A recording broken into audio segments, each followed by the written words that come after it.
पूज्य श्री, जैसे कि अपने को ज्ञात है, कंबोडिया में एक नंदीश्वर द्वीप की रचना है अंगोर वाट में, और उस नंदीश्वर द्वीप को पहले हिंदू रचना कही गई थी, बाद में उसको बुद्ध रचना के नाम से जाने लगा। जैनों ने जब वहां पर जाकर देखा तो तीर्थंकरों की प्रतिमाएं आज भी उकेरी हुई हैं, कई स्थानों पर मिलती हैं। भगवान पार्श्वनाथ की उकेरी हुई प्रतिमाएं भी वहां अनेक स्थान पर मिलती हैं, जिसे वो बुद्ध करार देना चाहते हैं। यहां तक बात ठीक थी, अनेक रिसर्च के हमारे लोग जा रहे थे, लेकिन एक जो अलार्मिंग बात आई है सामने, वो बात आई है यूनेस्को के द्वारा उसको 8वां आश्चर्य, 8th वंडर के लिए नामित करा गया है। किया नहीं गया, रुकिएगा, आप समझ नहीं रहे कुछ। 8th वंडर के लिए नामित किया गया है और उस साइट को बुद्धिस्ट साइट बताया गया है। इस बात पर इतिहासविद चौंके हुए हैं कि क्यों जैनों के अस्तित्व को नकारा जा रहा है, क्यों ऐसा है कि इतिहासविद अच्छी तरह नहीं देख पा रहे हैं। तो ये अंतर्राष्ट्रीय फोरम पर हमें किस तरह से इस बात को हम उठाएं कि हमारी बात पूरे विश्व में जाए और इस पर सही कार्रवाई हो, इसके लिए मार्गदर्शन। कंबोडिया के संबंध में सैकड़ों वर्षों से इस संबंध में डिस्कशन चल रहा है। कम से कम 15 से 20 साल पहले इस बात का जब पता चला था तो राजस्थान से, जयपुर से एक जिनेंद्र जी करके थे, जिनेश्वर दास, उनको कंबोडिया भेजा गया। वे 2-3 बार कंबोडिया गए, सारे फोटोग्राफ्स वो लाए। उन्होंने विदेश क्षेत्र, नंदीश्वर द्वीप आदि के सारे वहाँ नाम उन्होंने एकत्रित किए। उसके बाद एक बहुत बड़ा काफिला गया जिसमें रतनलाल जी, शायद अशोक पाटनी भी थे, और पूरे महासभा के प्रतिनिधि वहाँ पर भेजे गए थे और 15 दिन कितने दिन के टूर पर ये लोग गए थे। तो उस संबंध में सारे इतिहास, सबसे बड़ी जैनियों के पास कमी क्या होती है, हमारे पास एविडेंट नहीं होते, कोई ये चीज़ नहीं दिखा पाते कि ये चीज़ इस बात से प्रमाणिक है। पुराणों की अपन कथाएं कहते हैं तो पुराण उनके यहाँ भी मिलते हैं।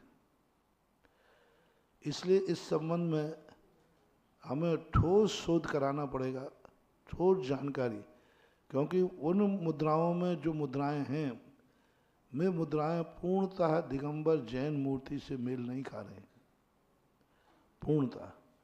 अकेले मात पारसनाथ का फन होने से, क्योंकि उनके यहाँ भी बौद्धों के ऊपर उपसर्ग आए, उनके यहाँ भी एक कहानी मिलती है। तो इस संबंध में मेरी आवाज़ उठाने के पहले मुझे ठोस प्रमाण लाके दो, उसके बाद ही मैं कोई आवाज़ उठा पाऊँगा।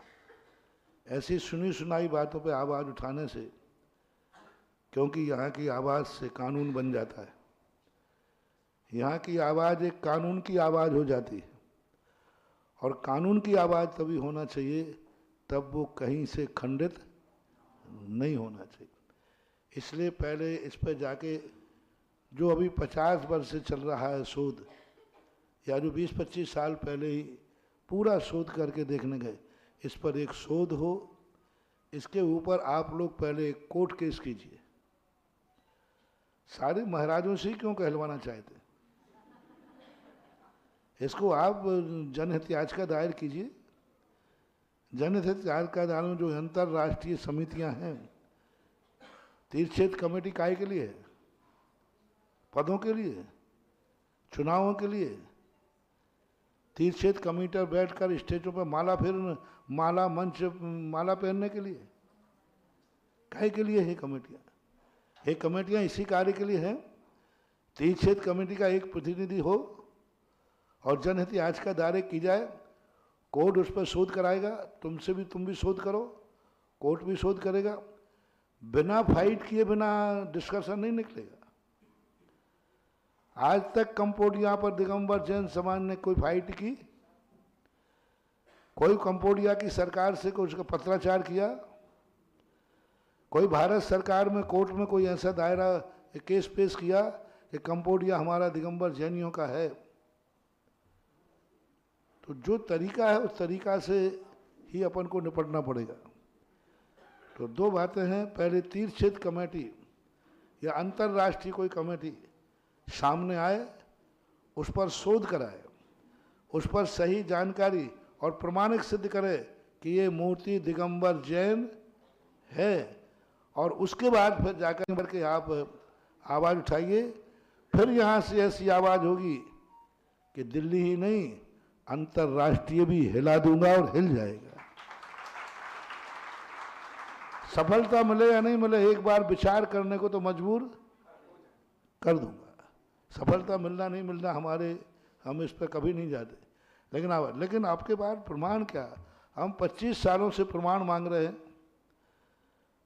पहले भी हमारे पास यही आया, बहुत उन्होंने हमारे पास घंटों मीटिंग की। मैंने कहा प्रमाण दे दीजिए, आपके पास प्रमाण नहीं है तो गवर्नमेंट को कोर्ट करिए आप। गवर्नमेंट जांच बैठा लेगी कि दिगंबर है कि बौद्ध है, वो जांच बैठा लेगी। और फिर जांच के अंतर्गत अपने पास थोड़ा मेहनत भी करना पड़ेगी, थोड़ा खर्च भी करना पड़ेगा। हमने 2 उपाय आपको बता दिए।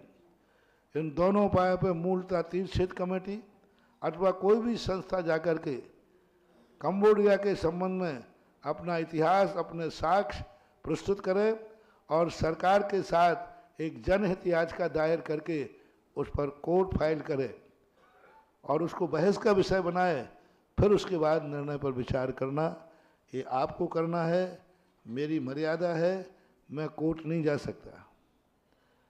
मैं आपको जगा सकता हूँ जो आपको जाना चाहिए।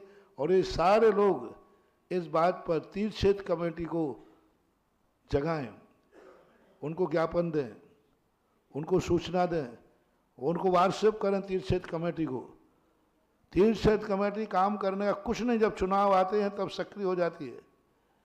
4 महीने जब चुनाव खत्म हो जाते थे कभी गायब हो जाते हैं।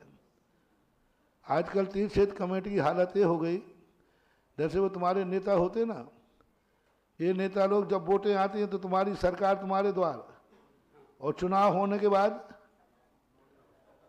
पता ही नहीं चलता कि वो विधायक यहाँ का है कि दिल्ली का सांसद दिल्ली का है।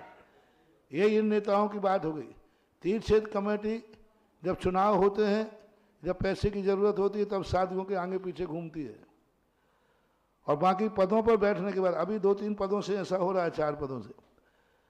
और जब पदों पे काम की बात आती है, सब 5 साल के लिए गायब हो जाते हैं, कोई कार्य नहीं करते। ऐसे कार्यों के लिए तीर्थ क्षेत्र कमेटी होना चाहिए। आज कंबोडिया जैसा प्रश्न हमारे सामने आया, ये प्रश्न यदि तीर्थ क्षेत्र कमेटी लाती तो कितना बड़ा गर्व होता कि हमारी तीर्थ क्षेत्र कमेटी जागरूक है। और इस पर शोध करें, वो प्रयास करें। इसलिए सभी सज्जनों से मेरा कहना है, मैंने आपको एड्रेस दे दिया है, आप उस एड्रेस पर जाके चर्चा करें, फिर वो मेरे से चर्चा करेगी, उसके बाद मैं विचार करूंगा। जरा तालियां बजा दी।